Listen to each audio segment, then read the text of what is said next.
Buongiorno a tutti, allora oggi è lunedì 11 maggio 2026, stiamo andando verso le elezioni comunali di Venezia che si terranno il 24-25 maggio appunto del 2026 e io velocemente, senza tanti preamboli, vado a leggervi un nostro comunicato stampa di Prima il Veneto.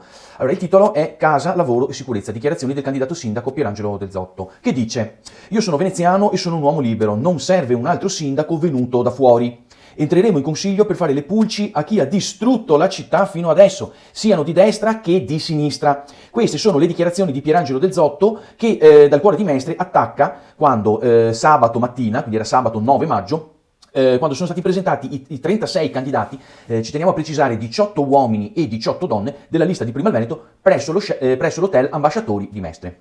Continua nelle sue dichiarazioni. Del Zotto dice: non siamo mossi da interessi personali, non abbiamo potentati dietro di noi o finanziatori. La nostra campagna è fatta dal basso, in modo da non avere nessun debito politico da poi dover onorare. Vorrei proprio chiedere a Venturini, dice il nostro candidato sindaco Del Zotto, vorrei proprio chiedere a Venturini, se non dovesse vincere, quanti anni ci vorranno per ripagare in gettoni da consigliere quei 170.000 euro spesi nella sua campagna elettorale? Del Zotto è lidense, è commercialista con numerosi incarichi pubblici e da 10 anni è segretario di Prima il Veneto, un movimento autonomista nato per scissione in contrasto con le posizioni della Lega proprio rispetto all'autonomia. Continua le dichiarazioni di Del Zotto. Presentiamo i candidati nel 19° anniversario dell'occupazione di piazza e campanile di San Marco con il tanco da parte di 8 volontari serenissimi, nel nome della libertà del popolo veneto. Queste sono le dichiarazioni di Corrado Callegari, ex segretario della Lega. All'appuntamento presso l'Hotel Ambasciatori sono presenti diversi colonnelli dei movimenti autonomisti e federalisti del Nord, come ad esempio Paolo Grimoldi, segretario appunto di Patto per il Nord. Grimoldi dice: siamo orfani degli ideali di poter essere finalmente padroni a casa nostra. A queste dichiarazioni fa seguito anche l'ex senatore Paolo Franco, che dice: si discute di una legge per estendere i privilegi a Roma Capitale, ma anche Venezia ha diritto ad un trattamento particolare. Anche Michele Favaro, segretario di Indipendenza Veneta, appoggia la candidatura di Pierangelo Del Zotto a sindaco di Venezia. E dice Michele Favaro: Venezia non è un parco divertimenti dove fare affari immobiliari. Gli fa eco poi anche Piero Bortolini dello stesso movimento, che dice: per governare serve un po' di sana follia, noi ce l'abbiamo perché siamo fuori dal sistema. Alla riunione era presente anche Leopoldo Bottero di Patto per le Autonomie, che dice: Del Zotto ricorda che c'è ancora chi non ha dimenticato il sapore della libertà.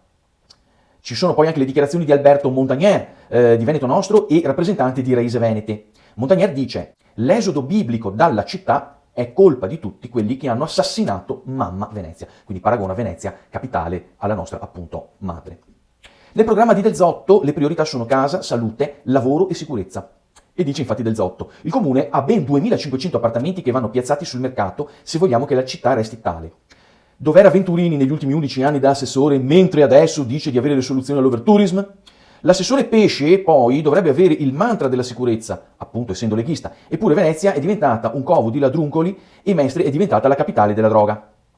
Del Zotto non si risparmia neppure sul tema della moschea e dice: un tema che molti cavalcano senza conoscere. Infatti basta leggere la Costituzione per sapere che una religione si può professare solo se è rappresentata da un vertice che sottoscriva un accordo con lo Stato italiano. E i musulmani non ce l'hanno. Ma intanto Roma Capitale continua a scaricare il problema sui comuni che devono gestirsi i centri culturali ad uso religioso abusivo.